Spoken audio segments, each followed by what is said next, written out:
I breathe in the crisp morning air, standing at my kitchen window as I sip my freshly brewed coffee.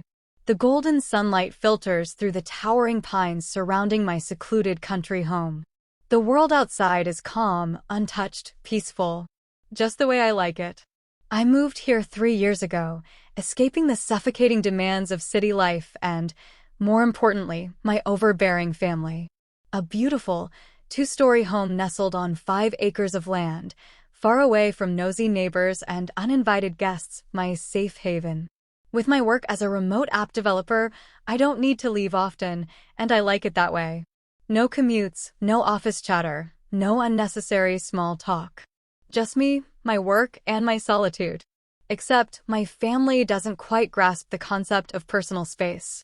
Every year, without fail, they descend upon my home like a pack of overgrown, entitled teenagers, treating my house as their personal vacation resort.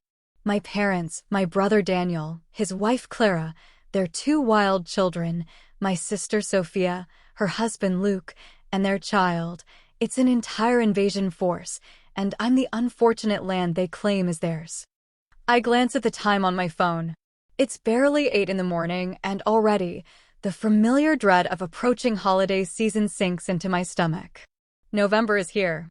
And with it, the inevitable family ambush. Last Thanksgiving was the final straw. I had made the mistake of allowing them over, thinking maybe, just maybe, things would be different. I prepared the food, set up the guest rooms, cleaned every inch of the house to accommodate their needs. And in return, they trashed my home. Left dirty dishes stacked in the sink like a leaning tower of filth. Towels discarded everywhere, furniture moved around as if my living room were a playground. The children ran rampant, smearing sticky fingers across my walls, jumping on my couch, spilling juice on my rugs. And when it was time to clean up, they simply packed their bags, piled into their cars, and left, expecting me to deal with the aftermath. The worst part? They didn't even acknowledge it. No, thank you. No apologies. No offers to help. Nothing. I remember standing in the wreckage of my once pristine home, surrounded by the chaos they had left behind, and making a promise to myself, never again.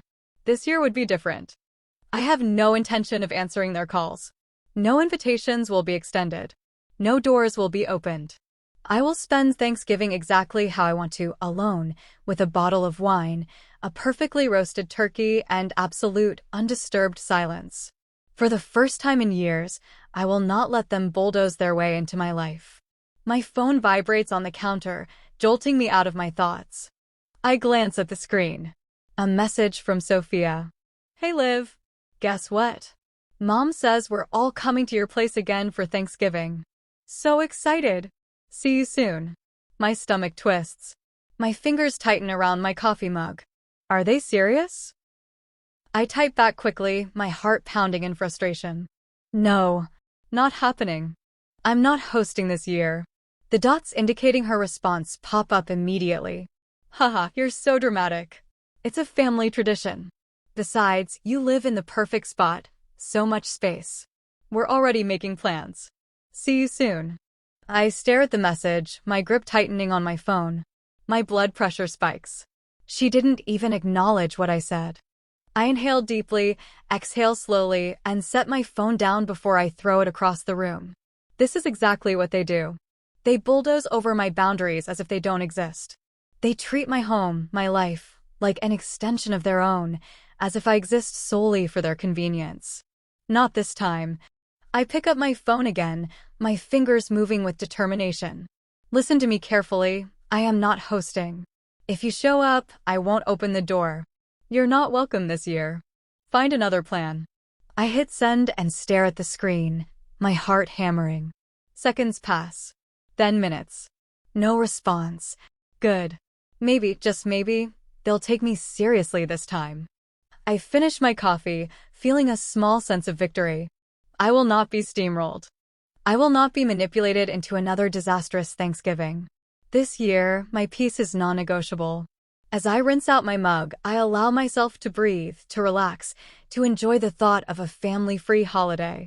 But deep down, I know them. And something tells me, this battle isn't over yet.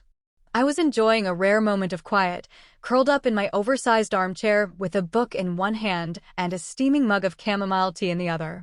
The house was silent except for the occasional crackling of the fireplace, a comforting reminder of why I chose to live out here in the first place. No traffic, no noise, no people constantly demanding my attention. Just peace. Then my phone rang. I stared at the screen, already dreading what was coming. Mom. I could ignore it. I could pretend I was busy, let it go to voicemail, and deal with whatever inevitable drama she was about to bring at a later time. But experience told me that if I didn't pick up, she'd just keep calling.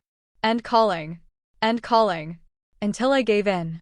Sighing, I put my book down and pressed accept. Olivia. Sweetheart. My mother's voice was as cheerful as ever, that forced excitement that usually meant she was about to ask for something I didn't want to give. Hi, Mom, I said, keeping my tone neutral. I have the most wonderful news.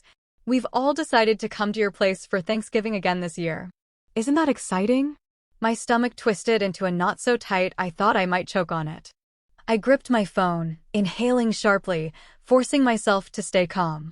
Mom. No.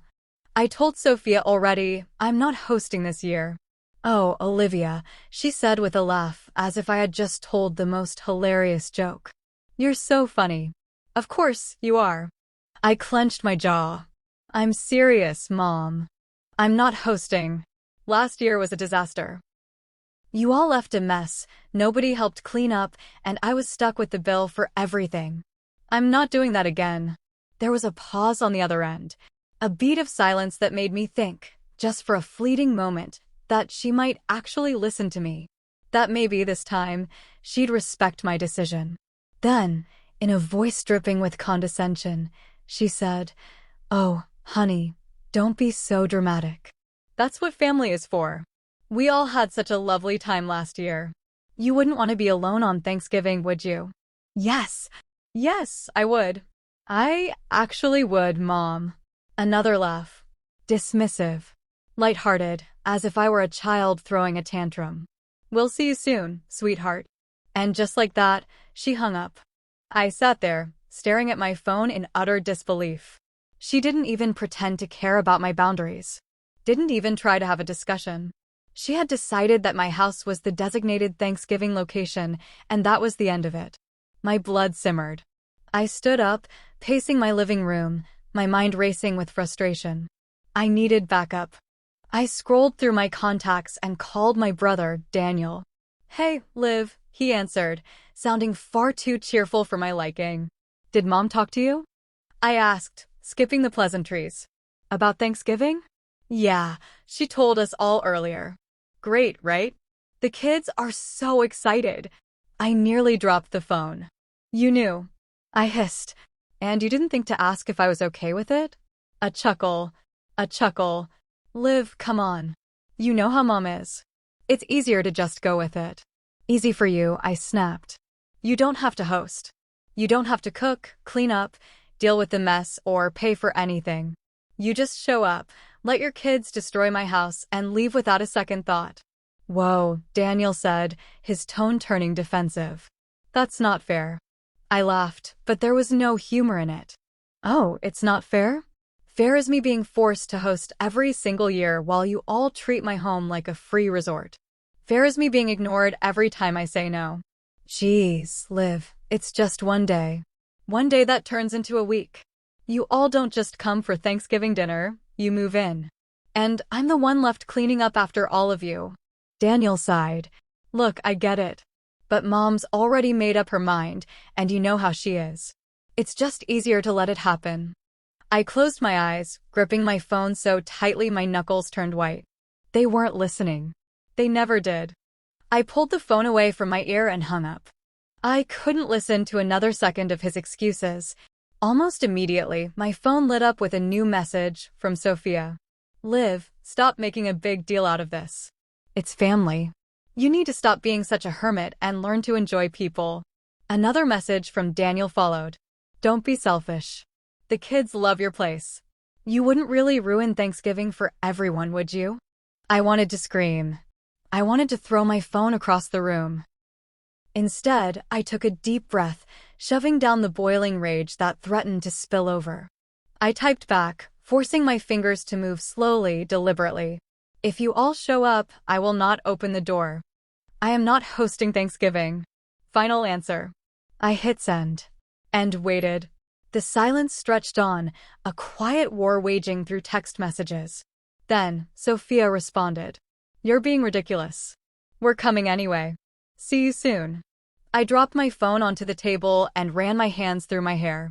They weren't listening. They never listened. No matter how clear I was, no matter how many times I said no, they refused to accept it. But this time, they were going to learn. I wasn't going to back down. I wasn't going to let them bulldoze over my boundaries again. They thought they could show up at my house, uninvited, and force their way in. They had no idea what was coming. The night before Thanksgiving, I sat in my dimly lit living room, cradling a glass of wine as I stared at my phone, waiting for the inevitable. My stomach churned with frustration, the same frustration I had been battling since my mother's so-called announcement that my home was once again their designated holiday retreat. I had made it clear. I was not hosting this year. I had told them outright, texted them, reiterated my stance multiple times. And yet, deep down, I knew they wouldn't listen. My fingers hovered over the security app on my phone, my mind flickering between anxiety and sheer exhaustion. I tapped the screen and pulled up my front gate's camera feed, just to check. And there they were. A long line of cars stretched down my driveway like an incoming military convoy. SUVs, minivans, even my uncle's massive truck, all packed with luggage, coolers, and far too many people. I felt my twitch. This was not just my immediate family. I counted at least 25 people. Cousins, aunts, uncles, their kids.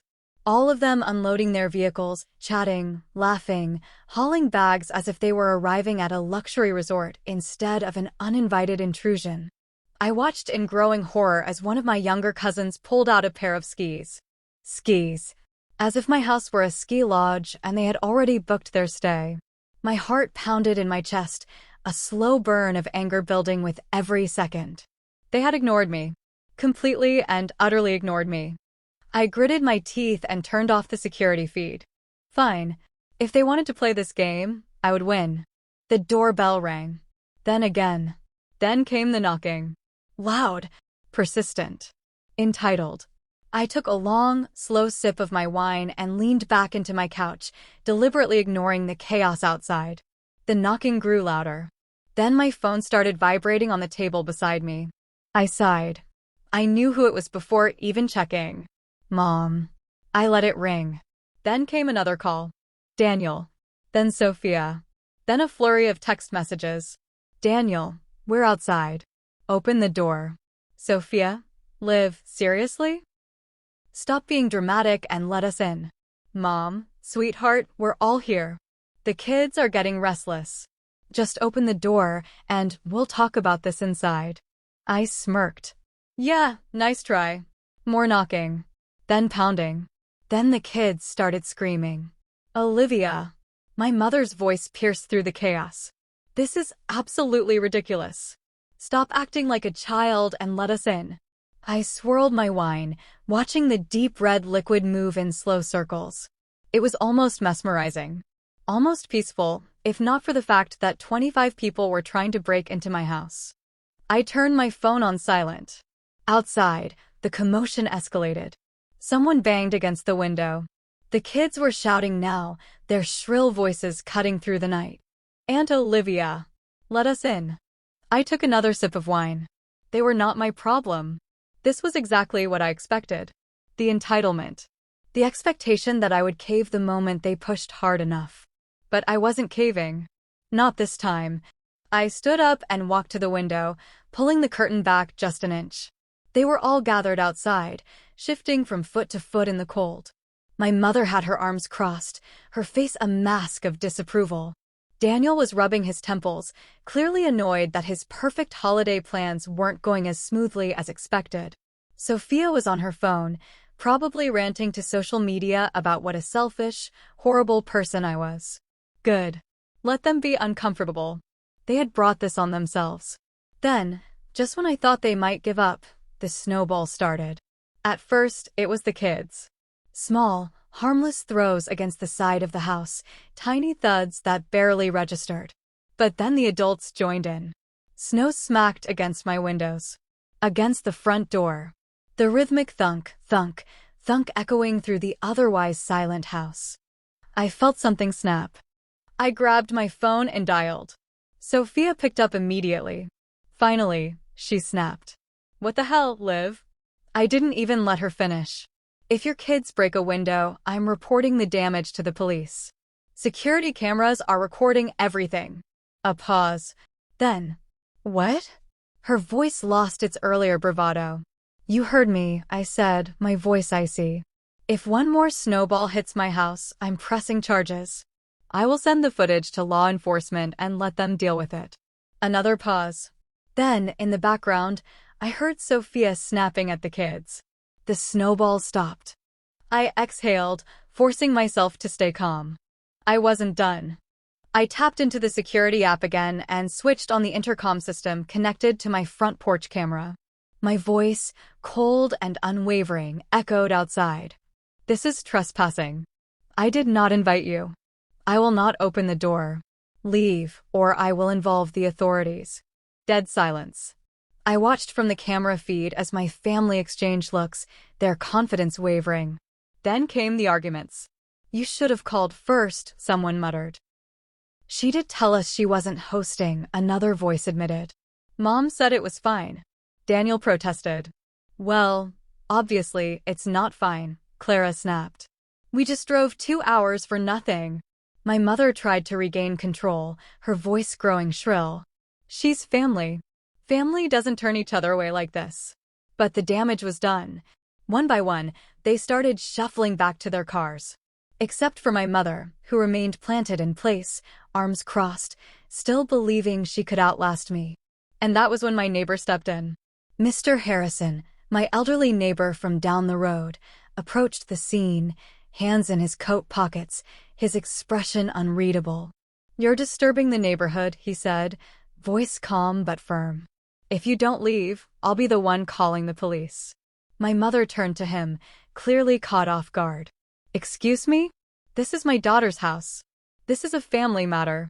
"No, this is a trespassing matter," Mr. Harrison said coolly. "And I'm not in the mood to deal with it. Leave." That was the final blow. My mother huffed, glaring at my front door as if I had personally betrayed her. But she had no choice. One by one, they left. As the last car pulled out of my driveway, I let out a long, slow breath. The silence was deafening. And it was the most beautiful sound I had ever heard. I stood by my living room window, the wine glass still in my hand, watching as my family fumed outside in the cold. Their irritation was palpable even through the thick glass of my home. My mother, hands on her hips, her mouth moving furiously as she lectured anyone who would listen. Daniel had his arms crossed, shaking his head, muttering something to Clara, who looked like she was barely keeping herself from snapping at him. Sophia was pacing, phone pressed against her ear, no doubt spinning some dramatic tale about how I had locked them out in the freezing cold. The kids, bundled up in oversized coats, were whining, some of them throwing half-hearted kicks at the snow in frustration. The longer they stood there, the funnier it became. The knocking on my door had escalated to a full-blown assault. At first, it had been controlled, firm knocks, insistent, but still within the realm of normalcy. Now, it was absolute chaos. My mother's voice, clear as day, rose over the fray. "Olivia, stop being dramatic and open the door." I took another sip of wine, the warmth of it coating my throat as I exhaled slowly. This was better than television. The scene unfolding outside was something out of a sitcom, a perfectly crafted comedy of entitlement and poor decision-making. They had ignored me. Every single one of them had dismissed my warnings, my texts, my very clear no, and now they were shocked that I actually meant it. The knocking turned to pounding. Then the doorbell, once, twice, and then a rapid, never-ending series of rings as if someone was trying to break a world record. I let out a small, amused hum. Childish. Then came the screaming. One of the younger kids, probably Daniel's son, started wailing at the top of his lungs, his shrieks cutting through the night air like a siren. Another child joined in, their voice more of a prolonged screech than an actual cry. Then the banging intensified, windows this time. Fists against glass, rattling the panes, the vibrations traveling through the walls of my home. I raised an eyebrow. Bold move. Did they think they could bully me into submission? That if they made enough noise, I'd magically change my mind? I walked calmly over to my security system panel and pulled up the camera feeds. Every angle showed them in their full, desperate glory. Sophia was now holding her youngest child, bouncing them slightly while muttering under her breath, her irritation growing by the second. Daniel was pacing, arms gesturing wildly as he argued with my father. Clara was still near the car, standing apart from the group, her expression locked in what I could only describe as regret. Mom, however, was still leading the charge, her face twisted in a dramatic display of frustration as she stomped back up to the door and pressed her finger on the doorbell, holding it down for a solid 5 seconds. I smirked. And this is why I disconnected it earlier. I watched the confusion flicker across her face when the usual chime didn't go off. She pressed it again. And again. Then turned to my father, whispering something, before trying once more. Then the snowball started again. But this time, it wasn't just the kids. One of my cousins, a fully grown adult, might I add, picked up a handful of snow, packed it into a tight ball, and launched it directly at my security camera. It hit the lens with a dull thud, the impact shaking the screen for a brief second before stabilizing. I sighed, already noting the timestamp of the footage in case I needed to report vandalism later. It wasn't smart to mess with a woman who had security cameras everywhere. I swiped through the feeds, watching as the chaos unfolded. The kids were running wild, some of them now using my front porch steps as a sledding ramp, while others chased each other around, shrieking. Sophia's oldest, an 8-year-old menace named Lily, grabbed a stick and started drawing in the frost-covered windows of my car. That was it. I picked up my phone and dialed. Sophia answered instantly, her voice already defensive. Finally. Olivia, stop being ridiculous. It's freezing and the kids. I cut her off. If your kid scratches my car, you're paying for the damages. The cameras are recording everything. Silence. Then, the background noise shifted, the kind of silence that comes when someone gets caught. I heard Sophia sharply calling for Lily, her voice dropping into that hushed, panic mother tone. I could hear Daniel now, too, his voice lower, irritated. I could almost see the scene, the way his wife would be giving him that "I told you so" look. I took a slow, satisfied breath. Then I hung up. I switched the feed back to my front porch and waited. Sure enough, Sophia stormed over to Daniel, and soon the two of them were whisper fighting, their breath fogging in the cold. Then my father joined in, and my mother was not happy about it. The arguing escalated, voices rising, accusations flying. I watched as the turning point unfolded before my eyes. The realization that this was a mistake. That they should not have come here. That I was not budging. And then, just when I thought the night couldn't get any better, I saw him. Mr. Harrison. My elderly neighbor, our retired Marine, who took absolutely no nonsense from anyone, was making his way up my driveway. Dressed in his signature wool coat and hat, his cane tapping lightly against the frozen ground, he exuded the kind of authority that demanded immediate respect. Even my family, in their current state of chaos, quieted as he approached. I turned the volume up on my security feed, just in time to hear his calm but firm voice cut through the cold night. You're disturbing the neighborhood. If you don't leave, I'm calling the police. Silence. Glorious, stunning silence. I swear I could hear the gears turning in my mother's head, trying to decide whether to argue. Mr. Harrison simply raised an eyebrow. I suggest you move along, he added, tone light but lethal. Daniel was the first to cave. His shoulders slumped as he muttered something to Clara, then started gathering their kids. Sophia, looking thoroughly humiliated, was already walking back to her car, her face red with frustration. One by one, They all began to shuffle back into their vehicles, defeated. I watched, still standing by my window, as the last car pulled out of my driveway. The headlights disappeared into the night, and then silence. A pure, undisturbed, blissful silence. I exhaled. I could feel the weight of their presence lifting from my home. For the first time in years, I had done it. I had stood my ground. And I had won. The moment the last taillight disappeared down my driveway, I let out a long, slow breath. The silence that followed was absolute, not just an absence of noise, but an absence of pressure. No more shouting. No more pounding on my doors. No more entitled demands that I accommodate their every whim. I turned away from the window, rolling my shoulders as if physically shaking off the weight of the past hour. The warmth of my home wrapped around me like a shield, protecting me from the chaos I had just witnessed. Then, my phone buzzed. I sighed, already knowing who it was. Sure enough, Sophia. I didn't answer. A second later, another call, Daniel. Then Mom. Then Sophia again.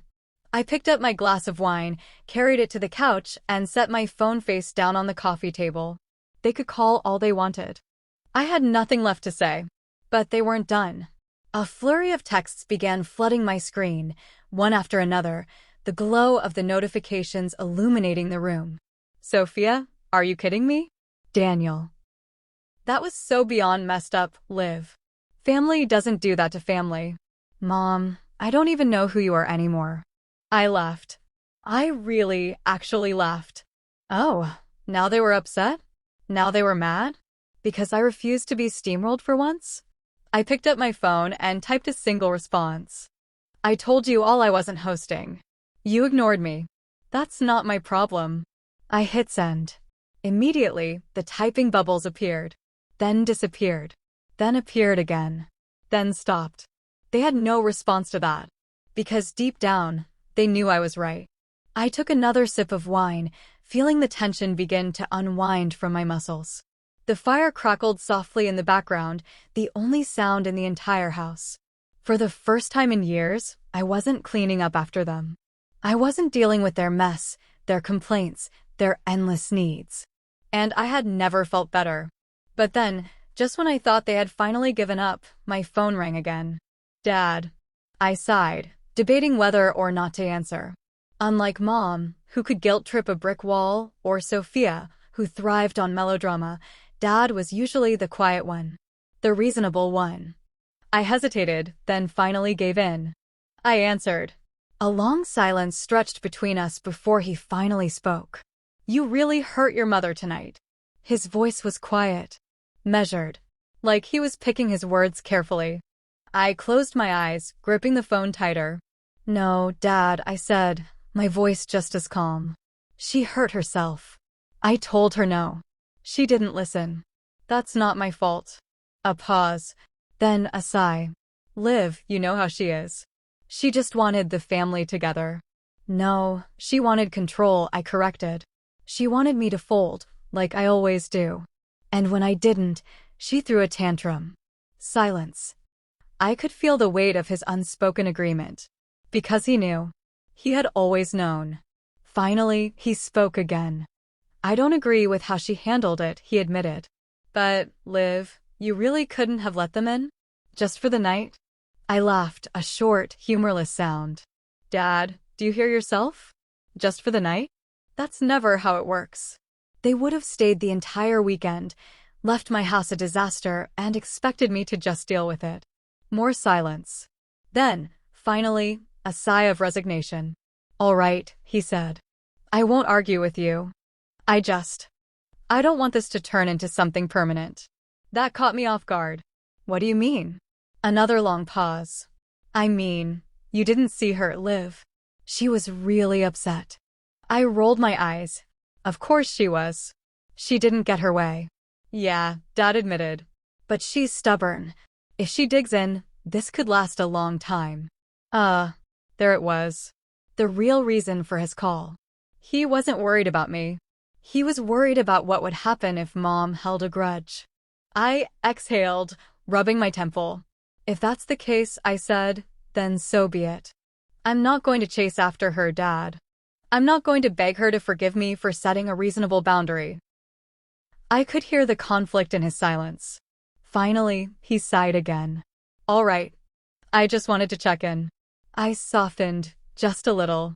Thanks, Dad, I said, my voice quieter now. Yeah. He hesitated. I'll call you later. The line went dead. I set my phone down and leaned back against the couch, exhaling slowly. I wasn't sure how I was supposed to feel. Relieved? Angry? Guilty? But I didn't feel guilty. Not even a little. I felt free. For the first time in years, I had done what was right for me and not what was expected of me. And it felt good. I stretched my legs out, sinking deeper into the couch, letting the warmth of the fire soothe my tired mind. The house was silent, just as I had wanted. Tomorrow, I would wake up in my clean, quiet home, make myself a cup of coffee, and enjoy a Thanksgiving that I had chosen. Alone, and completely, blissfully at peace. Thanksgiving morning arrived with the kind of silence I hadn't experienced in years. A true silence, undisturbed by the sounds of chaotic family gatherings, screaming children, or the endless complaints about food not being cooked just right. I stretched in bed, my body unbelievably relaxed, no stress, no pressure, no obligation to entertain ungrateful relatives. For the first time in forever, Thanksgiving felt like a holiday for me, not just a duty I had been assigned without my consent. But as I sat up and reached for my phone, the illusion of peace was momentarily shattered. 34 missed calls. 67 unread messages. I scrolled through them, unimpressed. Mom had sent long, dramatic paragraphs about how family is supposed to stick together and how I would regret this selfish decision someday. Sophia's texts were shorter, angrier. Wow, Liv. Just wow. You embarrassed Mom in front of everyone. You could have just let us in. One night. Was that so hard? Daniel, predictably, tried the guilt trip. The kids were so confused. They don't understand why you wouldn't let them in. And then there were the social media posts. Because of course, Sophia couldn't help herself. I opened her Facebook page and saw the post right away. A lengthy rant about how she had never been more disappointed in me, how I had abandoned my family, how she and the kids had been left out in the cold while I sat inside, uncaring, heartless. Oh, and the best part? The comment section. Some of her friends were righteously outraged on her behalf. Wow, I can't imagine shutting my family out like that. Blood is everything. I'd be heartbroken if my sister did that to me. That's just cruel. Family comes first. But others? Others weren't buying it. Wait, so you all just showed up without an invitation? That's weird. Wasn't she clear about not wanting to host? If she said no, then why didn't you just respect that? I mean, if someone tells you no, and you show up anyway, that's kind of on you. I smirked. Oh, Sophia was not going to like that. I put my phone down, deciding I wasn't going to spend another second worrying about their tantrum. Today was mine, and I was going to enjoy it. I threw on my coziest sweater, made myself a steaming cup of coffee, and sat by the fireplace, reveling in the absolute, glorious silence. And then, a knock at the door. I froze, my heart immediately sinking. No. They wouldn't. I had made it clear. I had won. But as I stood up and walked cautiously to the front window, peeking outside, I saw something that both relieved and confused me. It wasn't my family. It was Mr. Harrison. My elderly neighbor, who had single-handedly sent my family scurrying off into the night like a pack of scolded children. I unlocked the door and cracked it open slightly. "Morning, Mr. Harrison," I said, forcing a polite smile. "Everything all right?" He adjusted his scarf, his expression unreadable. "Came to check on you." I blinked, surprised. "Oh! Well, I appreciate that. I'm fine. Better than fine, actually." A ghost of a smirk played at the edges of his lips. "Good. Thought as much. Just wanted to let you know something." I raised an eyebrow. "Oh!" His smirk grew slightly, a quiet amusement in his gaze. "Your mother came back early this morning." My stomach dropped. "What?" "About an hour ago. Drove up, sat outside in her car for a while. He shrugged. Didn't get out, though. I stared at him. She just sat there? Looked like she was working up the nerve to knock again. I exhaled slowly, running a hand through my hair. I shouldn't have been surprised. Of course she tried again. She was still clinging to the delusion that if she pushed hard enough, I'd eventually fold. But she left. I asked. Mr. Harrison nodded. Saw me on my porch. Guess she decided against making a scene this time. I let out a breath I hadn't realized I was holding. I owe you for that, then. He chuckled. Nah, you don't owe me a thing. Just figured you should know.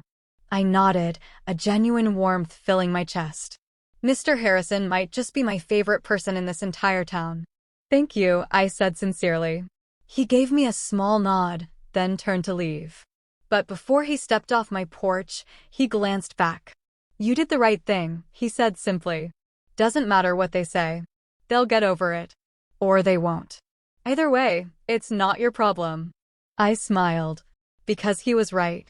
For the first time in my life, I had stood my ground. And I had won. I watched as he walked back toward his house, then shut the door, locking it behind me. And when I turned around, taking in my spotless, silent, peaceful home, I knew this had been the best decision I had ever made. I sat back down by the fire, picked up my cup of coffee, and basked in the feeling of absolute, unshakable freedom. The morning after Thanksgiving felt like a quiet victory.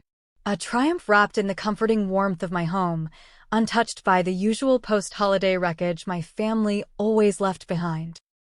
No dirty dishes piled up in the sink. No sticky fingerprints on my walls. No half-eaten food left forgotten in random places. Just peace. Absolute, uninterrupted peace. I stood by my kitchen counter, cradling a fresh cup of coffee, savoring the quiet hum of my house. The early morning light streamed through the windows, golden and soft, painting the room in a way that felt almost surreal. I took a slow sip, letting the rich warmth settle in my chest. This was exactly what I had wanted. No chaos. No forced conversations. No pretending to enjoy the company of people who had long stopped respecting my boundaries. It was glorious. But I knew better than to think it was over. I grabbed my phone, the weight of yesterday's drama still lingering at the edge of my mind. I had ignored it all night, letting the missed calls and angry texts pile up. But now, I was curious. How bad was the damage? I unlocked my phone. 81 unread messages. 49 missed calls. And, oh, fantastic, 3 new voicemails from Mom. I exhaled sharply. Here we go. I scrolled through the texts first, skimming through the predictable guilt trips and melodramatic accusations. Sophia, you humiliated Mom. I hope you're happy. Daniel, this was really selfish of you, Liv. We're family. Family doesn't turn their backs on each other. Mom, I don't understand how you could do this to us. To me. You shut your own mother out on a holiday. Do you even have a heart? I rolled my eyes. Right. Because respecting my boundaries was a personal attack now. Then, my favorite. Clara, honestly, I don't blame you. I tried telling Daniel it was a bad idea, but he wouldn't listen. Hope you had a nice Thanksgiving. I smirked. Clara got it. She always had. She married into the circus after all. She had no illusions about how entitled they could be. Then, I did something I probably shouldn't have. I opened Facebook. I already knew Sophia had been posting. She couldn't help herself. She lived for public validation. The second I loaded my feed, her dramatic rant slapped me in the face.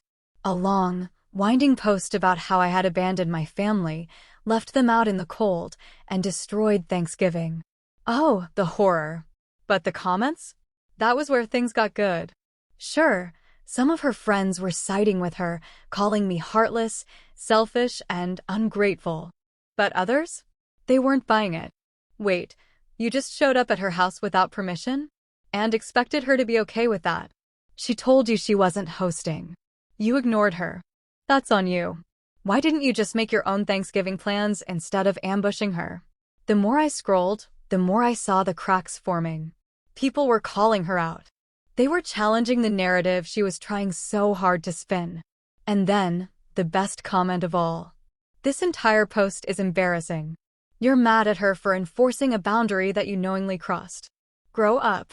I laughed. A real, genuine laugh. Sophia had lost control of the story she was trying to tell. And she hated that. I could almost hear her seething from here. I set my phone down, feeling something that I hadn't felt in years. Relief. For so long, I had let my family dictate the terms of our relationship. I had let them steamroll me, guilt me, convince me that their needs always came first. But not anymore. I had drawn a line. And I had won. For the first time in years, they had no power over me. I leaned back in my chair, exhaling slowly. The weight I had been carrying. The one I hadn't even realized was there was gone. And I wasn't going to pick it back up again. Days passed. Then a week. Then 2. My phone, once a battlefield of missed calls and guilt-laced texts, had gone eerily silent. No more aggressive demands for explanations. No more self-righteous tirades about how I had ruined Thanksgiving. Just silence. And I loved it. I didn't reach out. Not to Mom. Not to Daniel. Not to Sophia. Not even to Dad, who had been the only one to approach the situation with some level of reason. Because I knew if I called him, it would only be a matter of time before he tried to mediate, to play peacekeeper and convince me to just talk to your mother, because she was really upset. I didn't care. For the first time in years, I wasn't the one making the effort. I wasn't chasing after an apology I knew would never come. Because I wasn't the one who needed to apologize. They had ignored me. They had bulldozed over my boundaries, disrespected my home, and then had the audacity to act like I was the villain when I held firm. So no, I wasn't calling. And apparently, neither were they. At first, I thought maybe it was temporary, that once their wounded pride had healed, they'd reach out with some half-hearted attempt at reconciliation. But as the days stretched into weeks, it became clear. They weren't going to say anything. No apologies. No messages. No carefully worded texts trying to smooth things over. Nothing. And honestly, it was the best Thanksgiving gift I had ever received. It wasn't until early December that I ran into Clara at the grocery store. Of all my family members, she was the only one I wouldn't have minded speaking to. Unlike the rest of them, she had actually acknowledged that this whole situation was insane. She spotted me first, hesitating for a split second before offering a cautious smile. "Hey, Liv." I nodded. "Hey, Clara." We both stood there, awkwardly lingering in the produce section between the apples and the oranges. Finally, she sighed. "So, I guess you're still not talking to anyone." I raised an eyebrow. Funny. I was going to ask the same thing about them. Clara let out a dry laugh, shaking her head. "Yeah. No one's really saying much about it anymore. It was a whole thing for a while. Mom wouldn't stop talking about how unbelievable it was that you shut the family out like that." I smirked. "Let me guess. She conveniently left out the part where I told them weeks in advance that I wasn't hosting." "Oh, of course," Clara said, rolling her eyes. "The way she tells it, you basically locked them out for fun." I laughed, shaking my head. "Typical." Clara shifted, glancing around before lowering her voice. "For what it's worth," she said, "I think you did the right thing." I blinked, momentarily caught off guard. "Really?" She nodded. "Look, I love Daniel, but you know how he is. He just goes along with whatever Mom says because it's easier than arguing with her. And Sophia?" She scoffed. "Sophia's just mad she didn't get to be the victim this time." I smirked. "Yeah, I saw her Facebook post." Clara groaned, pinching the bridge of her nose. "Oh my God, don't even get me started. I told Daniel she was making herself look stupid, but he just kept saying, it's between them. Let them handle it." I snorted. Translation: I don't want to deal with it, so I'm going to pretend it's not happening. Clara laughed. "Exactly." I studied her for a moment. She looked tired. And not just in the "I haven't had enough coffee" way, but in the "I'm surrounded by crazy people and it's draining my soul" way. And for the first time, I wondered, was Clara just as exhausted by all of this as I was? I hesitated, then asked, "How bad was it after they left?" Clara let out a long sigh, rubbing her forehead. "Oh, it was a mess. The whole drive home, Mom wouldn't stop talking about how she was done with you. She was going on and on about how she wouldn't be reaching out first, because Olivia needs to learn a lesson. I raised an eyebrow. A lesson? Yeah. Clara rolled her eyes. Something about how you need to understand what it means to be part of a family and how she's not going to coddle you by reaching out first. I laughed. A genuine, amused laugh. So let me get this straight, I said, still chuckling. She's teaching me a lesson by giving me exactly what I wanted? Pretty much, Clara said, grinning. I shook my head, incredulous.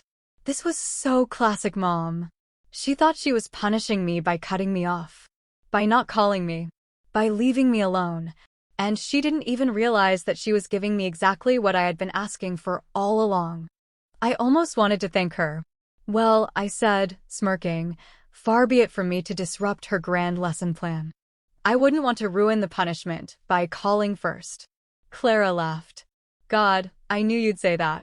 We stood there for another moment, an unspoken understanding settling between us. Finally, Clara exhaled and grabbed a bag of apples. Anyway, I should get going before Daniel starts wondering why I've been gone so long. I nodded. Yeah. Tell him I said hi. She gave me a knowing look. You know I won't. I grinned. Yeah, I know. She turned to leave, but then paused, glancing over her shoulder. For what it's worth, she said again, I think she'll cave eventually. Mom, I mean, she can't stand not being in control. She'll find some excuse to call you. I shrugged. Maybe, but honestly, I don't care if she does. And I meant it.